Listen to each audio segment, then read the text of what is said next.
Joining us now for World Brief is Adefemi Akinsoya. Great to have you, Femi. It's been a while. Missed you. Hi, Rufai. It's good to hear from you. I've missed you too. I've missed all of you, actually. Good morning, it feels so good to be back in London, to be seeing your faces. Good morning, Ayo. And hi, Rotus. Good to have you in the studio today. Good morning, Femi. Good to have you. You know, the other week, good morning. Thank you so much. You know, the other week when I was here in London, I was speaking to Rufai and Ayo as usual, and I didn't notice that Rufai was joking with me, talking about all of the London slang. He was saying in it this and in it that. I didn't get it that time, but I'm hearing you now, and I'm happy. Happy to be back with you. Great to see you. Let me tell you what we have going on around the world today. Take it away, Let us start, of course, with news out of the greatest country in the world. We'll start with news out of the greatest country in the world, Nigeria. And what we're seeing now is the latest debacle between Nigeria and a foreign entity. In this case, it's a Chinese firm by the name of Zhongshan Fusion, who just last week were able to secure some form of a judgment in a Parisian court as it pertains to an unfulfilled payment relating to the Ogun State government. Now, this is a story that has quite a bit of pieces, but if we break this down and take a few steps back, we'll know that this ties itself to a relationship, a business relationship between this firm and the former Ogun State administration under the leadership of now Senator Ibikunle Amosun. It's believed that there was supposed to be a coming together between the Ogun State government and this Chinese firm for the commissioning and the building and the development of the Ogun State Free Trade Zone. But in some instances, for some list of reasons, their formal financial and contractual relationship broke down to what we are seeing here today with this court deciding that Nigeria does in fact owe this Chinese firm. Now, over the weekend, there's been lots of back and forth. We're hearing from not only Nigeria's Attorney General and Minister of Justice, Lateef Fagbemi, who has accused this Chinese firm of seeking to resort to arm twisting tactics in order to seize Nigerian assets in foreign jurisdictions. We've also heard from former governor of Ogun State, Senator Ibikunle Amosun, who has referred to this Chinese firm as being frauds and says that they did not fulfill their requirements. But again, looking at this from both sides, it's just another instance where the relationship between this governor during his tenure has related into some sort of mismanagement of some kind. You'll remember too that just a few months ago, a court here in the United Kingdom found that certain properties in Liverpool should be returned, taken from Ogun State, taken from Nigeria and given to this same Chinese company. So again, this is a situation that has many layers. It involves many different countries, not just Nigeria, of course, but Nigerian assets in France, as we know, with the seizure of these planes. One, I believe, has been returned to, but also here in the United Kingdom and other jurisdictions over in the United States as well. If we are to again listen to what the words from different voices in Nigeria are saying, they're also talking about how this is another scam, they've called it, relating to what we saw with PNID. And that was, of course, quite a long legal battle, one in which Nigeria was eventually victorious. It did take 6 years, but eventually Nigeria did win that battle, and they are the ones who should be receiving a whole host of money from PNID. It's unclear whether or not that will be the state of what we're seeing in this latest debacle between Nigeria, Ogun State government, the federal government assets, and then what we're seeing with this Chinese firm. But we are keeping our eyes peeled on what is happening. Moving away from there, let's take a step to some stories that have been happening here in the United Kingdom. Firstly, if we take a look now at the Mpox situation, we know that just recently, earlier this month, the first cases were recorded in the Democratic Republic of Congo. And since then, they've spread across the African continent. We do have cases, of course, in Nigeria. And thereafter, cases have been recorded in mainland Europe, also in places in Asia, Pakistan, in Sweden, coming back to mainland Europe. And a UK-based infectious diseases expert believes that a case of Mpox is already here in the United Kingdom. That, of course, has not been confirmed yet.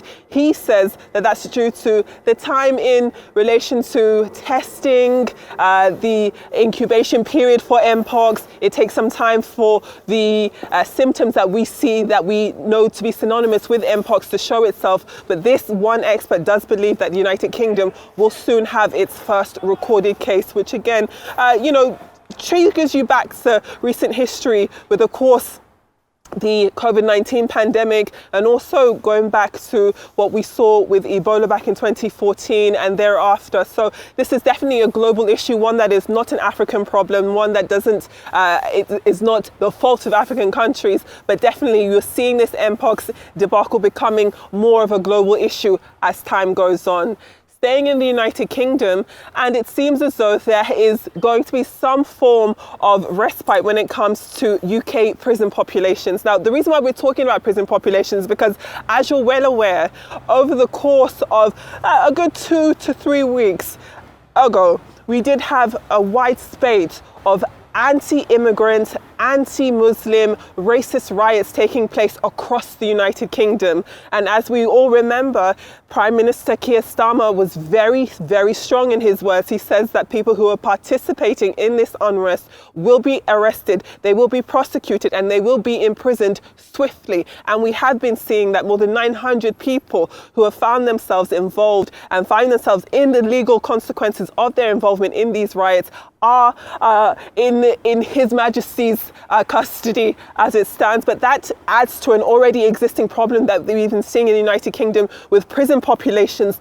overflowing. So this issue has only exacerbated this problem. And as a result, what we are seeing is people who have been arrested not being remanded into their homes awaiting trial. They're being kept in prison. But because of the different population issues that we're having across the United Kingdom, especially in the north and the northwest of the United Kingdom, where this unrest really truly started, what we're seeing is a lot of offenders being kept in prisons 100 to 200 miles away from their local jurisdictions. It's not something that usually happens, but again, the United Kingdom's government has been very, very steadfast in making sure that they are keeping to their words in the punishment and the conviction and the prosecution, rather, of the crimes that we were seeing these riots taking place in the United Kingdom earlier this month.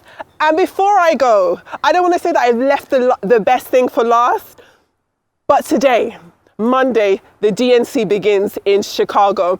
Arise News does have its crew on the ground, but when we are looking ahead to this Democratic National Convention, it's going to be quite an interesting one. Over the course of the next 4 days, we will have a whole host of popular American Democrats coming to the stage and discussing their plans to remain in the White House. For Kamala Harris, first and foremost, we know that her speech is expected to be autobiographical in nature. She's expected to reintroduce herself to the US public, perhaps talk about her own identity along ethnic and racial lines. You'll know that Donald Trump and the Trump-Vance campaign have targeted Kamala Harris's racial identity, talking about how she has only just recently started to identify as a black woman and that she's pandering for Black American votes. So it will be interesting to hear what she says about her own identity, how she's going to position herself to the US voting public, but also get some clarity on what her stance is on policies.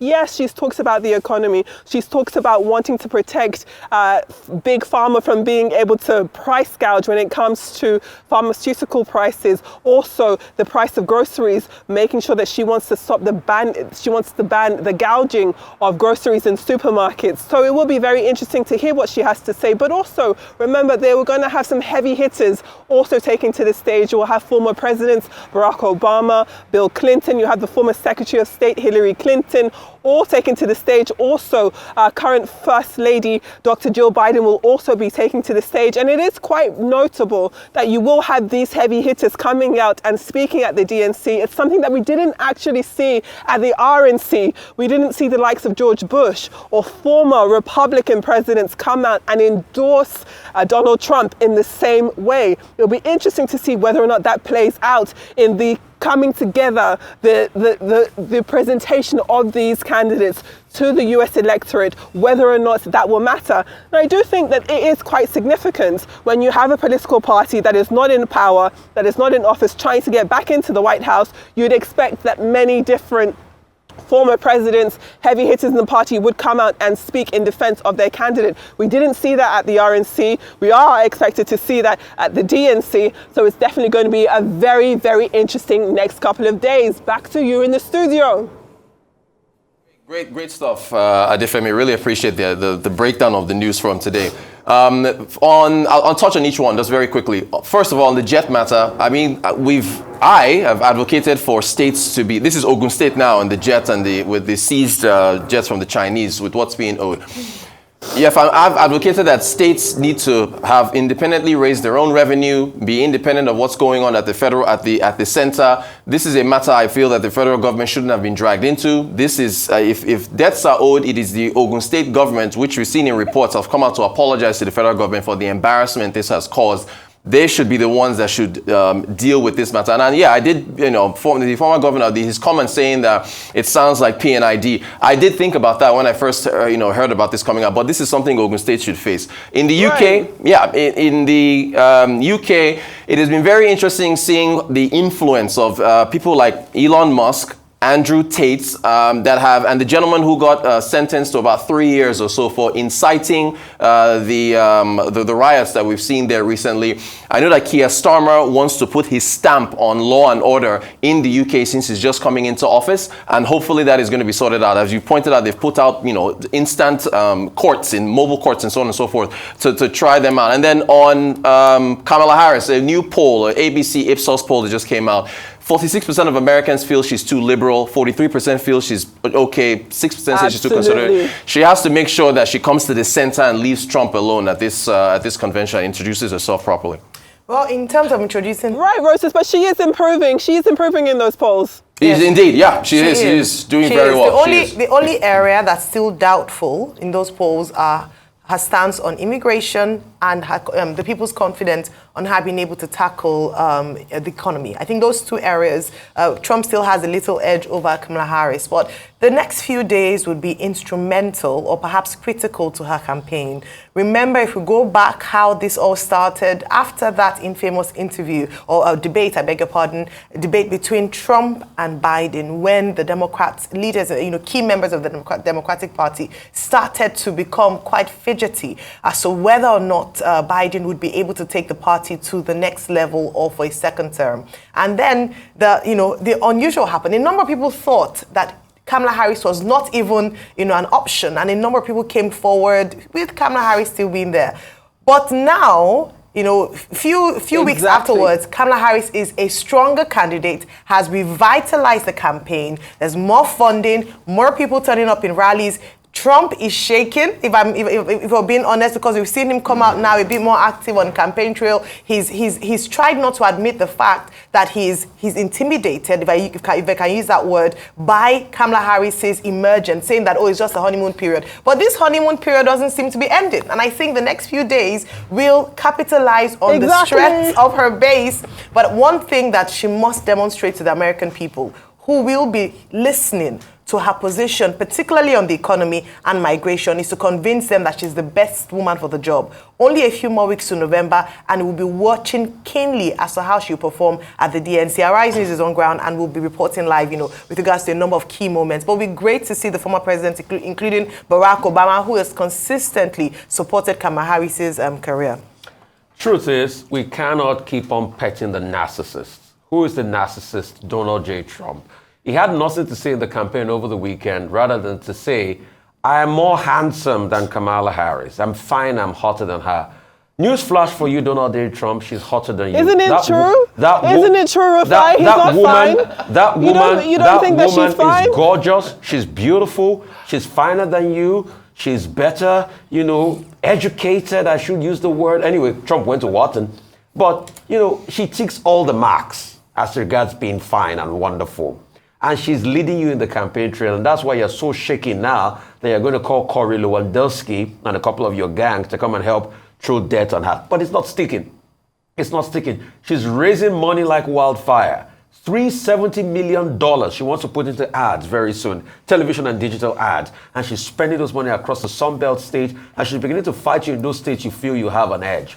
That's the reality of the story today. Yes, right. The too liberal stamp is an indication of what Trump says. See, the truth is, Kamala is not liberal. She's been tough on crime in the past. She might be able to get her stance right on immigration. She's not handled a big size economy before, but don't forget, she served with Joe Biden on this economy that's been able to reduce inflation from over 9% to about 2.9%. They've also been able to reduce drug prices and all of that. The cost of living is also coming down. So she was also part of it. So you cannot absolve her from the economic milestones that Joe Biden did achieve. Coming to Nigeria, it has to be said strongly, Ogun State goofed. When you read those arbitration reports, Ogun State now saying it's a fight between two Chinese companies and they had to mediate in the middle. At first, when they signed those contracts, they didn't do their due diligence to check if those Chinese companies can actually fulfill those contracts in the first place. So it's midway you discovered that they can't actually fulfill the contract, and you are saying, I'm going to pull it out after you sign for arbitration. It goes back to the conversation about due diligence. Ogun State goofed. That's just a sad reality. Sad reality, and Rufai, I'm sure this must have hurt for you to say. It's your state, it's Adefemi state as well. So, interesting, but absolutely, we must admit when we've gotten it wrong. Let's not deceive ourselves, they goofed. All right, well, thank you so much, Adefemi. Always good to see you. All right, see you tomorrow morning.